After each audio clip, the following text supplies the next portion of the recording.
Place désormais à notre grand angle.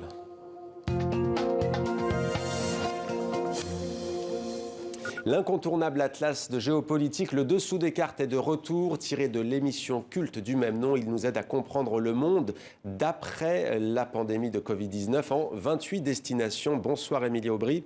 Bonsoir. Soyez la bienvenue sur TV5. Vous êtes journaliste, présentatrice et rédactrice en chef depuis 2017 du Dessous des cartes. On rappelle, 19h30 tous les samedis sur Arte.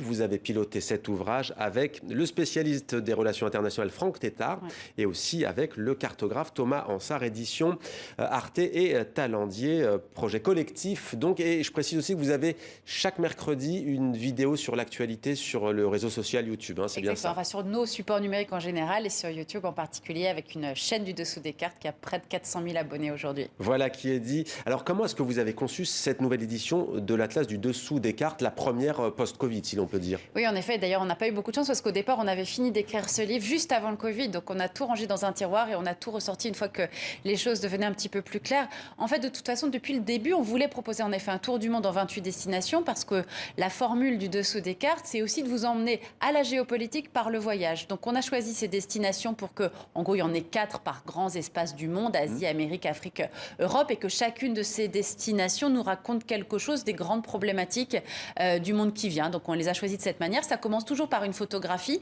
parce qu'on pense aussi qu'en un paysage, d'abord, on vous emmène faire un petit voyage et c'est comme ça aussi qu'on vous donne ensuite éventuellement envie de poursuivre sur un petit cours de géopolitique. Et puis une fois qu'on a posé ce décor, les bases en géographie, en histoire, parce qu'on part du principe que c'est avec ces bases-là qu'on peut ensuite vous entraîner vers des problématiques plus contemporaines. Alors il y a bien entendu sur plus de 250 pages, plus de 120 cartes, des graphiques aussi, 28 pays, vous l'avez dit.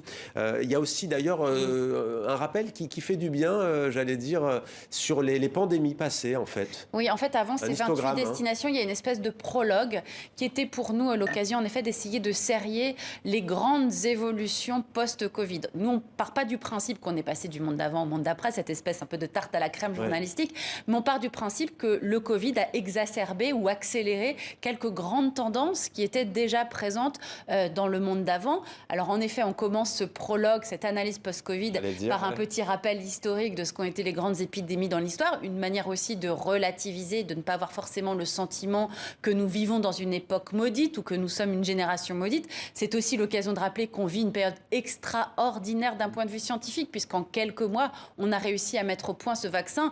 Se souvenir par exemple de ce qu'a pu être la grippe espagnole ou encore la peste noire, ça nous permet de mesurer le chemin parcouru d'un point de vue scientifique. Et puis c'est aussi l'occasion de voir ce que d'un point de vue numérique, la grande révolution du numérique, comment elle a été accélérée par cette épidémie de Covid. Et puis on croit aussi beaucoup à une intensification de ce qu'on appelle l'enjeu démocratique, d'une opposition qui s'est durcie entre les régimes autoritaires et les régimes démocratiques à l'occasion de cette crise de la Covid-19. Alors il y a un pays qui illustre un peu ce que vous venez de dire, hein, cette pandémie a exacerbé les tensions, notamment États-Unis, Chine, via notamment l'OMS. Vous commencez d'ailleurs par la Chine. On va s'arrêter sur ce pays et sur la crise de Taïwan. Tout à l'heure dans le sommaire, je disais la guerre de Taïwan aura-t-elle lieu? C'est l'une de vos phrases sur un module YouTube. Mais d'abord, on va partir sur les îles Salomon, puisque l'on parle de cartes. Et là, on en a bien besoin, puisqu'il y a eu des troubles plutôt rares dans cette île, cet archipel, des bâtiments incendiés à Honiara, la capitale. Vous allez tout comprendre avec le récit de Grégory Fontana. Des milliers de manifestants dans la rue en dépit du couvre-feu imposé hier. Deuxième jour d'émeute et toujours le quartier chinois de la capitale pris pour cible. Pékin menace à demi-mot. Nous exprimons notre grave préoccupation à propos des attaques dont sont victimes certains de nos ressortissants et certaines entités chinoises. Nous avons demandé au gouvernement des îles Salomon de prendre toutes les mesures nécessaires pour protéger la sécurité des citoyens et des organisations chinoises dans les îles Salomon. L'influence de la Chine au sein de l'archipel est bien à l'origine de ces violences. Les manifestants demandent la démission de leur Premier ministre pour avoir rompu il y a 2 ans les liens diplomatiques avec Taïwan au profit d'un rapprochement formel avec Pékin. L'Asie-Pacifique, où les territoires sont de plus en plus disputés, le voisin australien à couteau tiré avec la Chine réagit à son tour en annonçant l'envoi d'une force de maintien de la paix. Le gouvernement australien n'a nullement l'intention d'intervenir dans les affaires internes des îles Salomon. Il leur appartient de les résoudre. Je l'ai dit clairement, notre présence là-bas ne veut pas dire que nous prenons position sur les questions internes aux îles Salomon. Et l'Australie affirme répondre à une demande du gouvernement des îles Salomon pour l'aider à rétablir l'ordre. Maleta, la province la plus peuplée des îles Salomon, qui refuse également toute relation privilégiée avec Pékin, envisage de faire sécession. Émilie Aubry, les îles Salomon n'y sont pas forcément dans cet atlas. Taïwan, oui, en revanche, tout est lié. Oui, tout est lié. D'ailleurs, on voit bien ces derniers jours la centralité de la question taïwanaise dans l'actualité internationale qui tend à prouver ce que nous, on raconte beaucoup dans le livre, c'est-à-dire l'accélération du déplacement du pivot des relations internationales de l'Occident vers l'Orient et singulièrement vers cette région du monde. On la voit à l'image. Voilà, là, on voit en effet l'image, centralité de Taïwan, parce que vous savez que le week-end dernier, de nouveau, il y a eu incursion dans l'espace aérien taïwanais d'avions de l'armée de l'air chinoise, ce qui a évidemment déclenché de vives protestations. Vous savez qu'il y a aussi Taïwan au centre avec l'actualité de ce grand forum des démocraties que veut organiser Joe Biden. Il veut d'ailleurs convier à ce sommet des démocraties qu'il avait promis lors de sa campagne présidentielle. Il veut y convier Taïwan, ce qui évidemment déplaît fortement à Xi Jinping, qui l'a fait savoir ces dernières heures, ces derniers jours. Et puis, vous l'avez dit, il y a l'actualité de ces îles Salomon. Alors, il faut savoir que ces îles Salomon, en 1983, elles avaient reconnu Taïwan. Et vous savez que diplomatiquement, on ne peut pas à la fois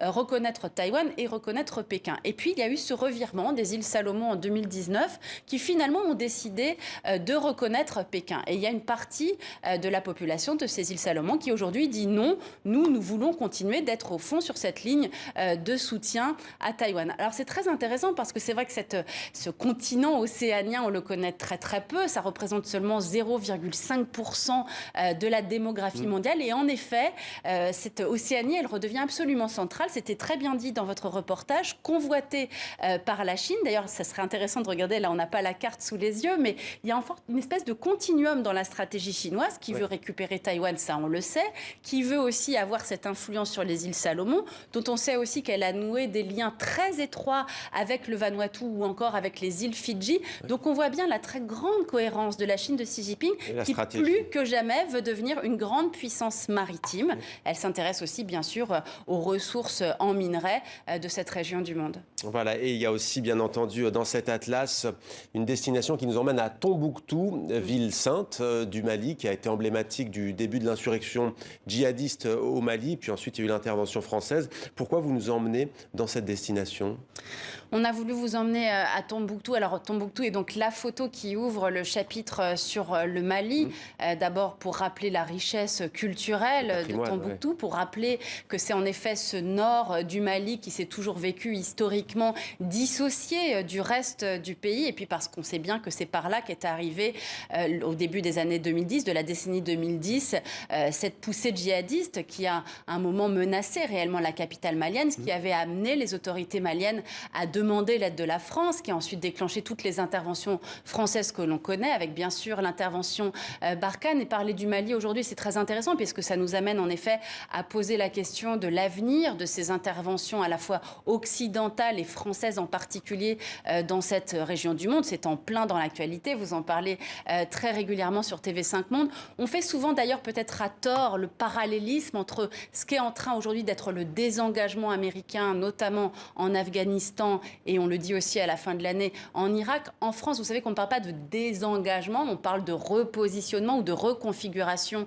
de cette mission Barkhane. C'est un sujet éminemment géopolitique parce qu'on sait aussi aujourd'hui à quel point il y a d'autres puissances qui ont envie de prendre la place de la France dans cette région du monde. C'est toute l'actualité des fameuses milices russes Wagner. Donc voilà, c'est évidemment un pays qui permet de poser un certain nombre de grandes problématiques du monde qui vient. Et c'est aussi un atlas qui nous fait découvrir aussi l'actualité de la décennie. Vous l'avez cité passé, notamment la Tunisie, source d'espoir, on le voit dans votre atlas, puisque vous dites l'une des rares, voire la seule démocratie ces dernières années dans le monde arabe. Merci beaucoup, Émilie Aubry. Merci à vous, merci pour votre invitation. Et donc avec Franck Tétart, Le Monde mis à nu, le dessous des cartes, c'est chez Talendier et Arte Édition, et tous les samedis, donc 19h30. Absolument. Merci beaucoup, Émilie Aubry, et peut-être une pensée à votre prédécesseur, bien sûr, qui à était venu ici même, Jean-Christophe Victor, qui était venu ici nous parler aussi. Et à qui on a dédié notre atlas. Et à qui vous l'avez dédié. Merci beaucoup, merci à vous. Merci à vous, à bientôt.